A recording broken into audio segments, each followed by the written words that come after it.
Welcome back to Chasing Green Arrows. We're all getting our head around the new game, and as part of that, we need to make sure we actually understand the rules and the new ways of earning big points. There's only one man to talk us through this. It's not me, it's Yuji. It's interesting, isn't it? What did you make of it initially in terms of how we're going to be getting those extra points this season? Yeah, I reacted to it last week when we got the drops on like Friday and Saturday. We were thinking we were going to get price reveals and we didn't. We got rule changes.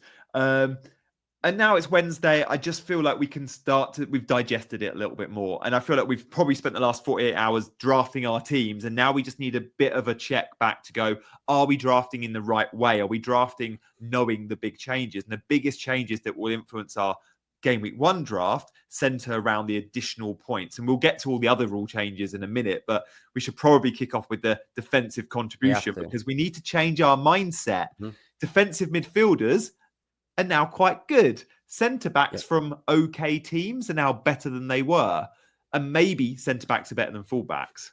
So this is a really interesting one, Dean. And I don't know how much you've looked at it, but I've gone into detail and I've got 4 sort of headline tweets that really set the scene what we're looking at. For those that haven't digested it, this is your best place for it, I hope, in the next couple of minutes. So Tarkowski and Caicedo have been the pin-ups, right? They're on the thumbnail. Last year, Tarkowski got 44 extras, Caicedo 42, the best performing centre-back and midfielder.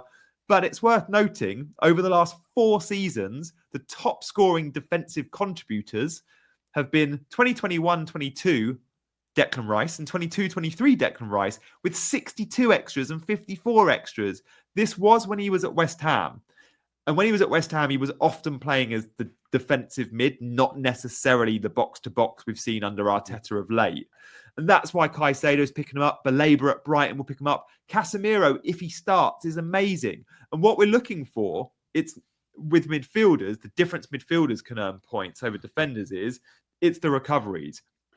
And you need 12 tackles, interceptions, blocks, clearances, or recoveries. And the midfielders, 60% of what they're getting are recoveries. So don't worry about the other metrics. You're looking at midfielders that can get good recoveries. And Rice, even at Arsenal, I think will be brilliant for this. So yeah, defensive mids actually perform better than centre-backs for these extra points. And again, the headline for many has been centre-backs, centre-backs, centre-backs. The top 20 scores from the last 4 years, I think Tarkowski was the only centre-back in there. Blew my mind a little bit. So, yeah, I mean, how do you digest that, Dean? I digest it as I want João Palhinha back in the Premier League. That's how I digest it. If he was at Fulham, and I know Tottenham have been looking at João Palhinha recently, if he comes back into the game, then he's straight into my team. It's definitely an interesting aspect to bring into the game. And finally, there are players that are worth picking that we never would have picked. Like players, like Rice and Baleba and players like that, Caicedo. Rodri. Rodri, like such good players that we watch every single week, but that we just have not been able to consider from the FPL's perspective. And now we genuinely can. It might take a little while for us to figure out exactly how many points they're worth, but... And FPL did rise their prices. That is key here. I thought, does this mean we get Caicedo at 4.5 million? Yeah. Or Rodri at 5? They have of course, they've reacted, yes, we're going to give these players extra points, but we're also going to boost them in value. And I wondered if they might not boost them season 1. I thought they might slowly introduce that. So what we're looking for with the midfielders is do any of them take penalties? Like Jorginho would have been quite good. Yeah. Do they score goals? I mean, Rodri added goals to his game last season. We saw that, I think, 5-ish, maybe the season before last. He was injured for a lot last season. But we'll just go back to that graphics. There's a couple of other headlines I wanted to point out about Casemiro interested me, by the way. Casemiro looks trim coming back into pre-season. Still at Man United. Very good from this perspective. And also does score the odd goal. So Casemiro might be one to watch out for. Go on, carry on. Yeah, I like that. It wasn't 20 defensive contribution point scorers from the last 4 seasons. It was 14. And one was Tarkowski, a defender, and the other 13 best were midfielders. Okay. Palhinha featured twice, mate, at Fulham. Literally, you called it before you saw this. It was exactly... It's what he does. Defensive, exactly how they've described it. That's what he did in football. Yeah. My final point there at the bottom is the teammate would get the recovery. This is off the back of a tackle. Hence, Caicedo's a beast. He mops up. You're looking for defensive midfielders that mop up. Defenders, remember, they have to get 10 actions to get an additional 2 points. It is capped. You can't get more than 2 points a game. But obviously, if you're getting 2 points every other game, you're hitting an extra 40 points a season. And that's what we're seeing for some of these players. So you're looking for clearances, blocks, interceptions, tackles for defenders, and then you add recoveries for the midfielders, but they have to get 12, not 10, to get the 2 points. Just like recoveries is important for midfielders, the only metric that's really important for defenders is clearances.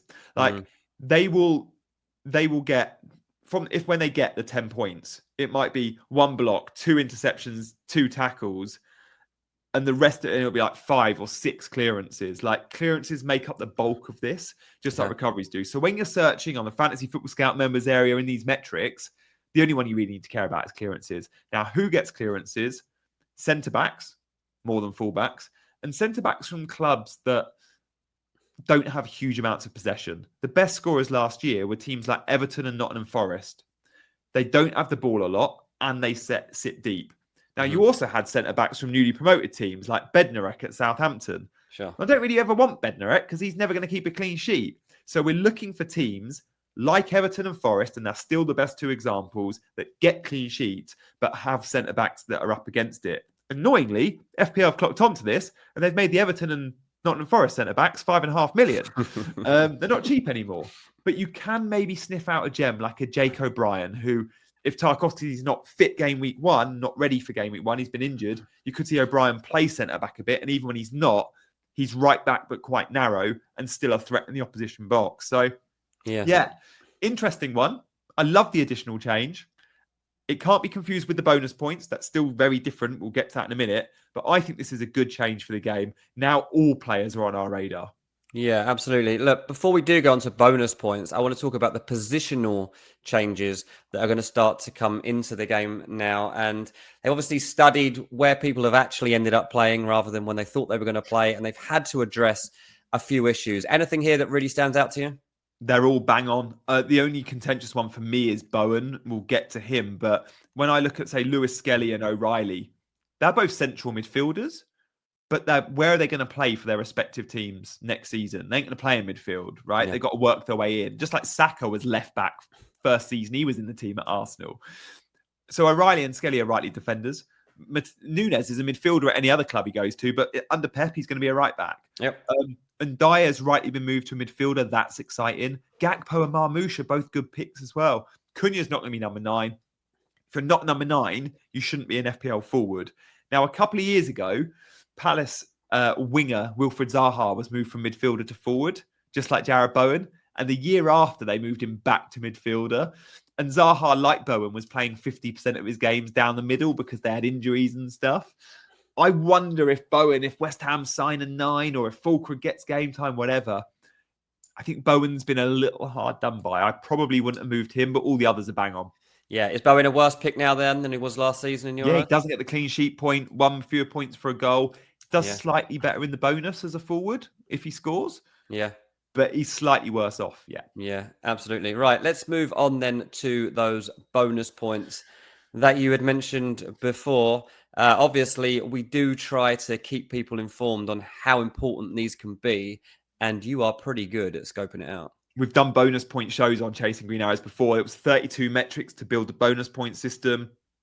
I think they made it 35, 36 last season. They added a few, and now they've gone and added a few more. And they're all good changes. Goalkeepers now earn an extra save in the BPS for saves inside the box. So every save a keeper makes, they get 2 BPS. Now they'll get 3 inside the box. Great. Goal line clearances. This is the biggest one. They're up from 3 to 9. I thought that was huge. And then I went and looked. The best performers in the league last year only got 3 goal line clearances. Players, there was 4 or 5 of them. Randomly, and Dye was the one, but it was players like Lewis Hall. Fullbacks that are often coming around and covering on like one-on-ones, and those that are maybe on posts for corners. Penalty goals hold less weight. I love this because there's a lot of content creators out there that just pick players for pens. Now, they're still going to get the same points for scoring. They're still good, whatever. Yeah. Personally, I'd have score a penalty goal and it's worth slightly less, but they haven't gone that far. But they have given it less weight in the BPS. So now you just get 12. If you're a striker, you get 12. If you're a defender, you get 12. Formerly, Chris Wood scores a pen. He guaranteed 3 bonus points in a 1-0 victory because he was getting 24 BPS for that. So those days are gone? In open play. That's gone? it's now you get 12. So you still rewarded, but it's not in the same way. It's not you as nailed on. You're not guaranteed bonus. Yeah, you're not nailed on as you were last season. Yeah. Okay. Yeah. And then tackles matter a little bit more. So again, a little bit more weight to defenders in the whole BPS system. You're taking away from attacking players with pens. You're giving to defensive players with goal line clearances and tackles. So we should see a leveling up there in the bonus. Yeah. Brilliant. Let's go on again from that one, mate. I want to talk about chips. Obviously, there's been changes again. Last season, we had the assistant manager that was brought in. It seems that's been kicked straight out the back door. Nobody wants to talk about that anymore. What do you make of the changes this time? Mate, I'm loving this quick fire approach. If you are enjoying the video, guys, drop a comment. We'll respond to everyone. Hit the like button and please subscribe to us because we've got so much planned. We're still doing 2 lives a week pre-season. Come and join us for those lives. Hit the notification bell so you don't forget when we're live. Yep. Mate, assistant managership went down like a lead balloon. I thought it was fun, but I get why people didn't like it. And there was too much weight to it. There's a lot of points to be had from that. Yeah. This is really interesting. We now get to use all our chips. We always had 2 wildcards, but 2 of the others is a great addition. I'm excited to be able to use these chips on single game weeks. I'm surprised you like it. Because I think this benefits more casual players. You actually plan ahead and you prepared for stuff. Yeah. I'm not so much, but I can now. It's a lot easier for me to now react and mirror closer to being your good team if I'm falling off the wagon. You're right, but I planned all my chips around the second half of the season. I will still do that in exactly the same way. The only disadvantage I'm at is we get to game week 31 where there's a double game week, and I can't say to you, Dean, I've still got my free hit. You used yours in game week 6, and it was, whatever. So I hear you. It benefits the less engaged manager. But I also think it allows us just to play a little bit more aggressive, going, I fancy Haaland in that single game week. He's flying right now. And yes, he might not be playing a newly promoted team, but he's got a Brentford team that are really looking down under the new manager, and I can just go for it. And we can play a little bit more with our gut with these calls and have a little bit more fun. Because second half of the season, we're still going to be very structured. It's that whole template strategy around the doubles, which often makes sense. Yeah. There is an opportunity here to get into the high ranks by using those 4 chips in the first 7 game weeks. Yeah, and mate, put them in the first 4 game weeks and you can 4 game weeks. I mean, your bio forever, former world number 17. 4's just a bit week 4 once. 4, you're definitely not going to hold on to that. You're going to drift. But I'm tempted. I'm tempted bench to take boost game week 1 is already getting some momentum, mate. You can bench boost game week 1, and then you can thin down your squad. If you're building to a bench boost, you've got to always keep 3 good subs on the bench. True. Bench boost game week 1 is great. The problem with game week 1 is there's always a surprise omission. There is Kunku last year. We all thought he was going to be a starter. He wasn't. If you bench boost game week 1, there's also a school of thought that could suggest you could free hit game week 2 and wildcard game week 3. Now, let me explain. Game week 2, Arsenal play. Is it Leeds or something? Arsenal have got a really good fixture. They've got a rough run of games, Arsenal. So you're not having Arsenal players. You could go triple Arsenal game week 2. Again, 2 of the big teams play each other. You could drop those players. And by game week 3, if you're wildcard, you can get all the players that are going up in value because we see more price rises in the first few weeks than any other point in the season. I don't think I'm going to be doing that, but I understand why people might. And it also allows you to put in your Twitter bio, former world number 17 in game week 4. Mate, I might. Arsenal are playing Leeds, by the way, in match week 2. But I might do Gyökeres and Saka, and you bring it. You don't want them because Arsenal got dreadful fixtures. But game week 2, you might. You might, yeah. Let's just round it off. AFCON, little change in that sense. Yeah, this was the big controversial one on Twitter, which everyone hated. I don't think it's a big deal. We're all in the same boat. We have to get to game week 16 with no free transfers. If you've left 3 transfers in your team and you get to game week 16, you would only get 2 additional free transfers. And if I've had 0 in the bank transfers, I'd get 5. So we're all going to have a total of 5, but you've got to spend the transfers before game week 16 to really maximize this. Okay. Which is a weird one. I don't think we need 5 free transfers to navigate AFCON. I might have 8 Nori, I probably won't have Mbermo. I'll have think Salah 3 and I would have might been have better. Marmoush, but we're all in the same boat. I Yeah. think 1 or 2 frees could have been nice, but 5 Yeah. is 5 strong. seems a lot. Yeah. Yeah. Brilliant. That was a great roundup, mate. Thank you very much. Hope you all enjoyed that video. Please do like and subscribe, and we'll catch you next time.